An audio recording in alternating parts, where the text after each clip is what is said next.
Hello, I'm Tommy Moore from the Bartitsu lab, and in this video we're going to be looking at saps. Now saps are an interesting weapon and they are used on both sides of the legal fences. They are often a weapon of choice for police officers, or they used to be historically, and also for criminals. And one of the main reasons for this is that they are a less than lethal option and they are designed to knock you out or knock you down, not necessarily kill you. So we're going to be talking about some of the uses of the sap, how they're deployed, how they're hidden, how they're used against people. They're a really fascinating and interesting weapon if someone's interested in historical weapons or indeed things that are carried and used today. Okay, the first point of call is people get often confused between a sap and a blackjack. And this is compounded because most places around the world will have their own slang or colloquial word for this type of weapon. I'll give you an example. In the UK, we tend to use the word kosh. Now, kosh can be a verb and kosh can be a noun. We can kosh someone, and that can be whacking them with anything. Metal bar, rounder's bat, pool ball in a sock. You know, the notion of koshing someone is more about the verb, to kosh, than the item, a kosh. People typically confuse a blackjack with a sap, and this is where sap confusion comes in. But I'll show you the anatomy that makes up the different weapons. With a blackjack, often it is spring orientated, so it's got a spring inside to give it flex, to make it less than lethal, and to give it the torque, speed and whip designed to knock people out or down. They typically are cylindrical, so they're rounded. This is a rather large blackjack, so this is something where you really want to do the business on someone. This one has a loop to it. They don't all have a loop to them, but it makes sense. And often this is used as a weapon of ambush and surprise. So this is a large blackjack. This is a small blackjack, known as the grink. Again, you can see that in relation to my hand, very easy to conceal. Again, a decent weight to the head. Very easy to knock someone out with this, but again, not going to cause huge amount of lasting trauma as long as you don't hit somewhere stupid like the temple. So again, designed to knock you out, knock you down. The difference in the profile is that a sap is flat. The main feature and the main differentiation is that a sap is flat. So as you can see, it's not cylindrical. All of the weight is in the head, and in the body of the sap is typically just leather. So whilst it does have give and it does have spring, it's not spring loaded like a blackjack. So this is your sap. Again, this one has a loop, and this is a large sap. It has an edge to it. You know, it's a pronounced edge, and it has a pronounced flat on either side. So unlike the blackjack, we now have two weapons to play with. We have striking people with the edge, bang, like so. So we treat it almost with a blade discipline, a cutting edge, or indeed we can slap people with this and cause the knockout that way. So again, we've got more variety with a sap. With a blackjack, you smash people any way you like, has the same result. You've got two different results and two different effects with a sap.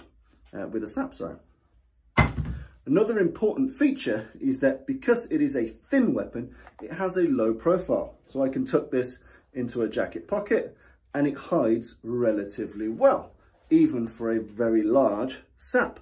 You know, if you move down the food chain in terms of saps, something like this. So again, it's not spring loaded, it's just leather. The weight is in the top. It has a finite edge. It's got a proper edge to it. In lieu of a loop, it has something for my little finger here, so it's got a retention feature, but anatomically, it is the same weapon. This is single-edged, but you get the idea. Saps are thinner, easy to conceal, easy to carry. The only difference is you don't have that spring effect. All you have is the texture of the leather to apply that same level of elasticity and plasticity. So when you hit someone, it's got a bit of give. It's got a little bit of give, which means we just get the knockout. We don't end up murdering people. So the sap, and I'm going to show you some of the ways in which they're used.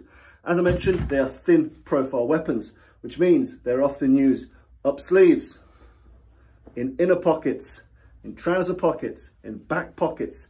They are a flat, slim weapon, so they're easy to deploy and easy to retain. Okay, we're going to talk through some of the signature strikes with a sap.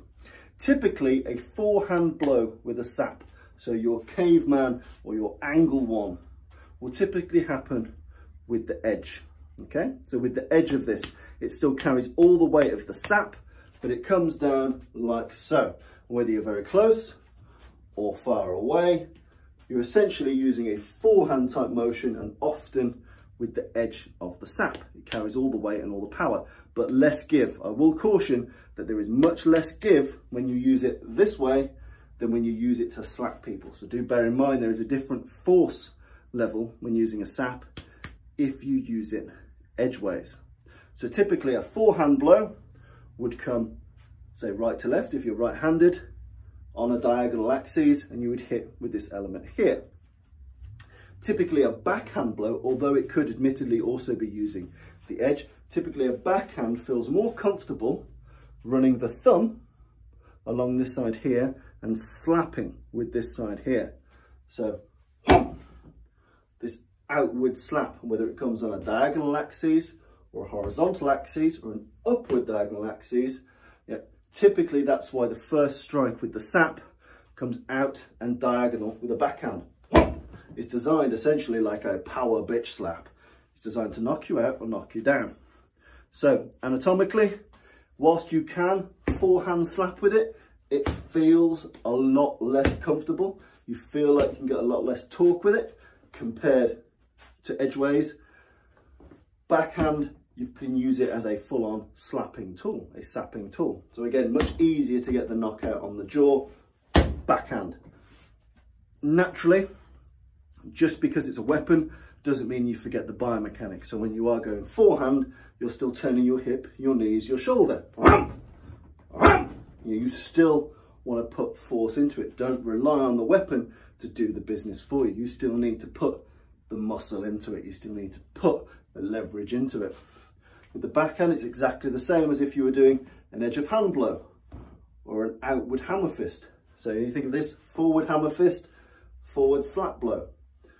Back hammer fist, back sap blow.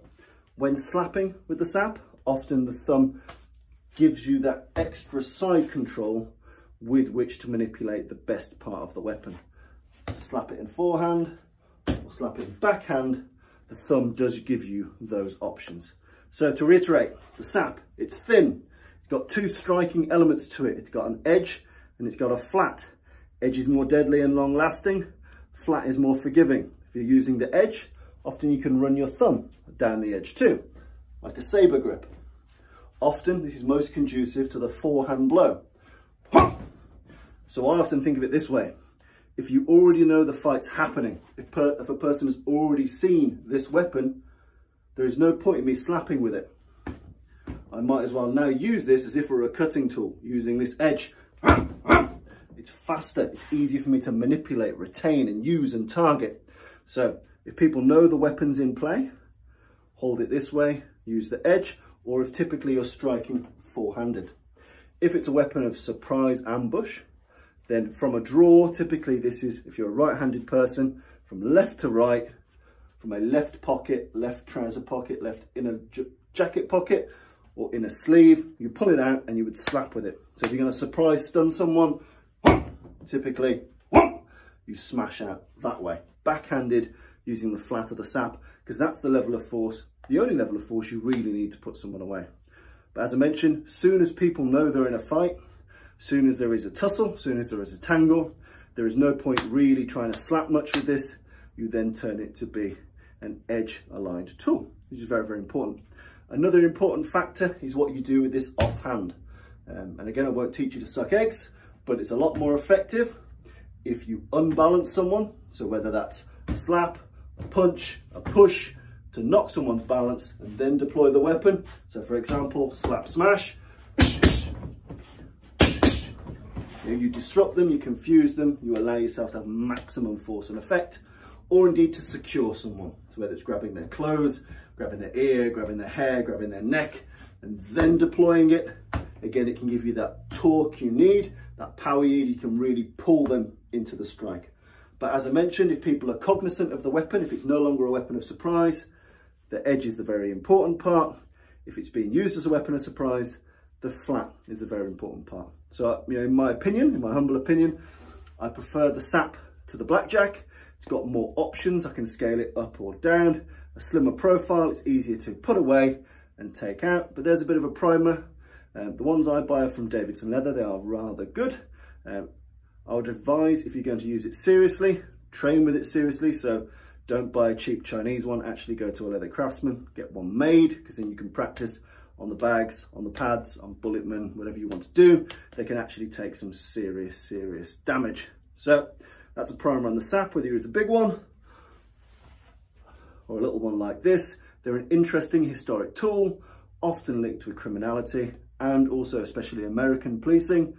Small, easy to pull out, easy to deploy, and hopefully that gives you some advice into how they're used, edge and flat, forehand, backhand, and also how they're philosophically deployed. Again, often a less than lethal, it's forgiving for a reason, and that reason is to achieve further ends, whether that's criminal ends or whether it's policing ends.